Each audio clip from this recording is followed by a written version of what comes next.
Hello అండి.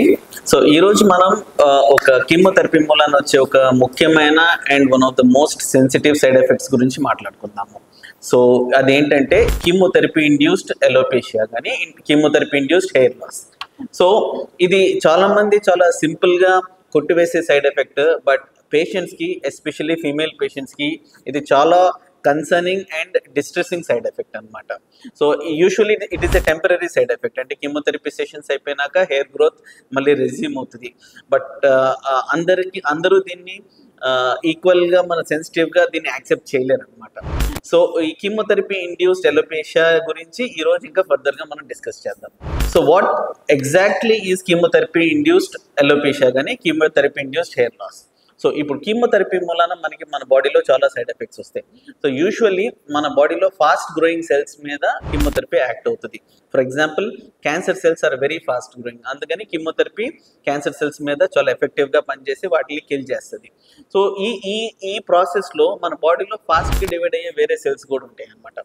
So వాటి మీద కూడా కీమోథెరపీ యొక్క ఇన్ఫ్లుయెన్స్ ఉంటుంది. ఫర్ ఎగ్జాంపుల్ మన blood cells, white blood cells కానీ ప్లేట్లెట్స్ కానీ చాలా ఫాస్ట్గా డివైడ్ అయ్యే cells.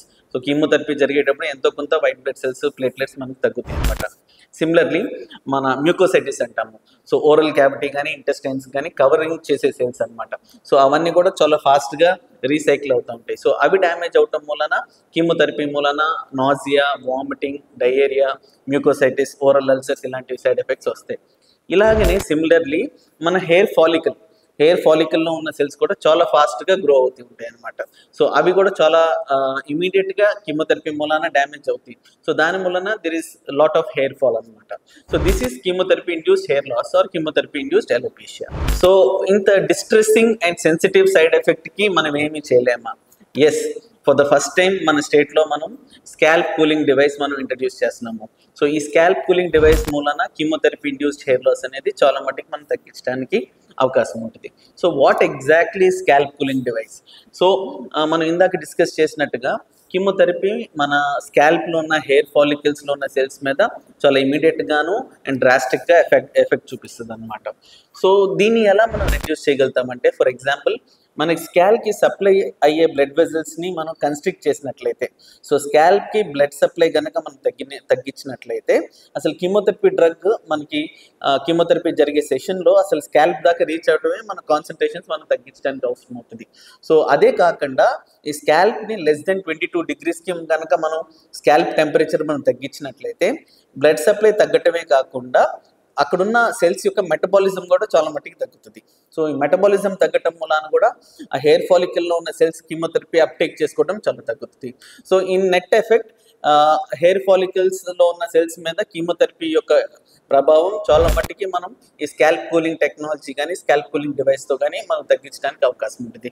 So this is the basic principle. So దీన్ని బట్టి మనం ఈ కీమోథెరపీ మూలాన వచ్చే one of the sensitive side effects అయిన హెయిర్ లాస్ని మనం తగ్గించడానికి చాలా అవకాశం ఉంటుంది మనకి. సో ఈ స్కాల్ప్ కూలింగ్ అనేది ఎగ్జాక్ట్గా ఎలా చేస్తాము?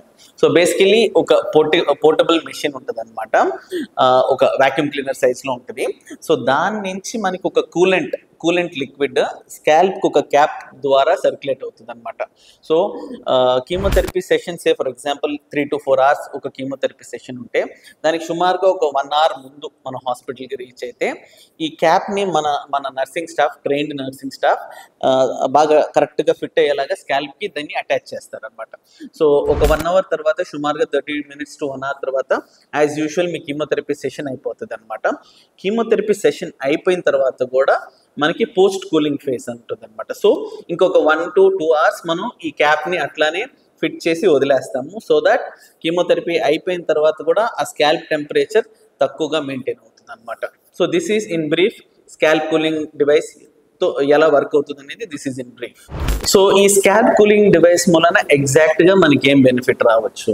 సో స్కాల్ప్ కూలింగ్ డివైస్ మూలాన మనకి 3 phases మనకి బెనిఫిట్స్ రావచ్చు అనమాట. ఫస్ట్, డ్యూరింగ్ కీమోథెరపీ మనకి ఏదైతే రేట్ ఆఫ్ హెయిర్ ఫాల్ ఉంటుందో అది సిగ్నిఫికెంట్గా తగ్గిస్తుంది. కీమోథెరపీ అన్నీ అయిపోయిన తర్వాత once again hair regrowth start అవుతుంది. So scalp cooling device use చేసిన పేషెంట్స్లో అంత డేటా చూసినట్టయితే ఈ రీగ్రోత్ కూడా మంచిగా జరుగుతుంది. వితౌట్ స్కాల్ప్ కూలింగ్తో కంపేర్ చేస్తే స్కాల్ప్ కూలింగ్ యూజ్ చేసిన వాళ్ళలో ఈ హెయిర్ రీగ్రోత్ కూడా బాగుంటుంది. అప్పుడప్పుడు కొన్ని కొన్ని కీమోథెరపీ రెజిన్స్ మూలాన పర్సిస్టెంట్ ఎలోపేషియా అని ఒక ఎంటిటీ ఉంటుంది అన్నమాట. అంటే కీమోథెరపీ అయిపోయిన చాలా నెలల తర్వాత కూడా చాలా మందికి హెయిర్ రీగ్రోత్ సరిగ్గా ఉండదు అనమాట. దీన్ని పర్సిస్టెంట్ ఎలోపేషియా అంటాము. So scalp cooling device use చేసిన పేషెంట్స్లో కూడా కంపేర్ చేస్తే ఈ పర్సిస్టెంట్ ఎలోపేషియా చాలా మట్టుకు మనం తగ్గించవచ్చు అని సైంటిఫిక్ డేటా ఉంది. సో స్కాల్ప్ కూలింగ్ డివైస్ మూలాన ఎంత ఎఫెక్టివ్నెస్ మనకి వస్తుంది యాక్చువల్గా. సో వేరియస్ సైంటిఫిక్ డేటా చూసినట్లయితే మనకి మోస్ట్ కామన్గా బ్రెస్ట్ క్యాన్సర్ మీద ఎక్కువ డేటా ఉందన్నమాట. సో బ్రెస్ట్ క్యాన్సర్, తర్వాత prostate cancer, colon cancer and ovary క్యాన్సర్స్కి మనకి ఎక్కువ డేటా ఉందన్నమాట. సో వీళ్ళల్లో కూడా ఎంతవరకు ఎఫెక్టివ్నెస్, ఓకే. సో ఈ ఎఫెక్టివ్నెస్ ఎలా క్యాలిక్యులేట్ చేస్తామంటే less than 50% of hair thinning. So at least ఒక లెస్ దెన్ 50% మనకి హెయిర్ థిన్నింగ్ ఉన్నట్లయితే మనకి ఆర్టిఫిషియల్గా మనం విగ్ పెట్టి కవర్ చేయాల్సిన ఉండదు అనమాట. సో ఎట్లాగా ఇప్పుడు వేరియస్ రెజిమెంట్స్ ఉన్నాయి, కీమోథెరపీ రెజిమెంట్స్, వేరియస్ డోసేజెస్ ఉన్నాయి, వేరియస్ ఇంటర్వెల్స్లో ఇస్తామన్నమాట. సో ఆన్ అన్ యావరేజ్ చూసినట్లయితే this is not 100% effective. So 30 to 80% depending upon మనం ఏ డ్రగ్ వాడుతున్నాము, ఏ రెజిమెన్ వాడుతున్నాము, ఎంత ఇంటర్వెల్లో వాడుతున్నాము అనే దాన్ని బట్టి 30% నుంచి 80% దాకా ఎఫెక్టివ్నెస్ ఈ స్కాల్ప్ కూలింగ్ డివైస్ మూలన మనకి రావచ్చు అనమాట. సో ఏ క్యాన్సర్స్కి లేదా ఏ రెజిమెన్కి మ్యాక్సిమం బెనిఫిట్ ఉంటుందంటే యూజువల్లీ బ్రెస్ట్ క్యాన్సర్స్లో వీక్లీ కీమోథెరపీ రెజిమెంట్స్ ఉంటాయి. వీక్లీ టాక్సిన్స్ అంటాం, వీక్లీ ప్యాక్లిటాక్సిన్, ఇలాంటి రెజిమెంట్స్కి మనకి ఎక్కువ బెనిఫిట్ ఉంటుంది. అప్పుడప్పుడు యాంథ్రాసైక్లిన్స్ అని కొన్ని డ్రగ్స్ వాడతాము, లేదా హైడోస్ కీమోథెరపీ లేదా కంటిన్యూస్ ఇన్ఫ్యూషన్స్లో కొన్ని డ్రగ్స్ వాడాల్సి వస్తుంది. వీటిల్లో కొంచెం దీని ఎఫెక్టివ్నెస్ కొంతవరకు తక్కువ ఉంటుంది. But definitely scalp cooling device లేని వాళ్ళతో కంపేర్ చేస్తే డెఫినెట్గా స్కాల్ప్ కూలింగ్ డివైస్ యూజ్ చేసిన వాళ్ళలో సిగ్నిఫికెంట్ బెనిఫిట్ మనం దీన్ని పొందవచ్చు మనం. సో ఈ స్కాల్ప్ కూలింగ్ డివైస్ యొక్క సేఫ్టీ ఏంటి, ఏమైనా కన్సర్న్స్ ఏమైనా ఉన్నాయా, ఎవరిలో ఉన్నా ఇది వాడకూడదా, కాంట్రా ఇండికేషన్స్ ఏమున్నాయని. So most of the times this is a simple physical process అనమాట. సో మనం it is not an invasive procedure. So basically బయట స్కాల్ప్ మీద ఎక్స్టర్నల్గా మనం ఒక కూలింగ్ క్యాప్ ఫిట్ చేస్తాం అనమాట. So most of the times it is very safe. ఎవరిలో దీని మూలాన మనకి కొంచెం ప్రాబ్లమ్స్ రావచ్చు అంటే migraine patients. So migraine patients కానీ ఎవరిలో అయితే మనకి కొంచెం కోల్డ్ ఇంటాలరెన్స్ ఉంటుంది, సో వీళ్ళల్లో ఈ క్యాప్స్ యూజ్ చేయడం వలన అప్పుడప్పుడు కొంచెం ఇష్యూస్ రావచ్చు అనమాట.